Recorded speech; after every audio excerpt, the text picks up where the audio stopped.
Christians everywhere, inside Europe and outside Europe, can pray. Refugees understand this. Refugees are coming from, for the most part, a religious perspective.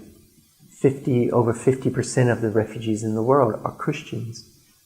We don't see that in Europe. Many Muslims, due to the fact that Europe has Muslim countries around it, are coming to Europe, and we can pray. And refugees understand this. Whether they are Muslims or Christians, they understand this. And the Muslims, most of all, need to see that Christians are praying about this situation. That Christians are there. They are not passive, but they are actually engaged in this situation and engaged in prayer. And so Christians outside of Europe can pray. That's the first thing that they can do. And they can build networks of prayer and help get information about how to pray and what to pray for. And people with the gift of prayer need to be involved and recruited for this kind of ministry, because it's extremely important. Christians can give. They can give their time. They can give their skills.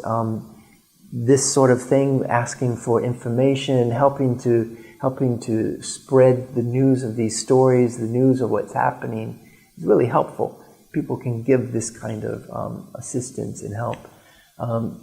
Christians can go.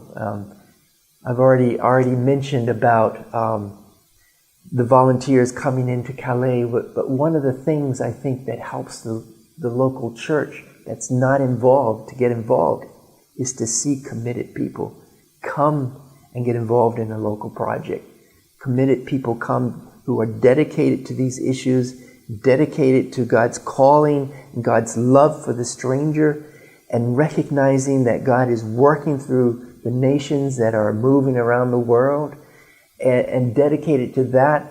That example does a lot to impassion, to activate the local church, and so Christians can also go. So these three things that we always hear, but they really are true. That's what you can do.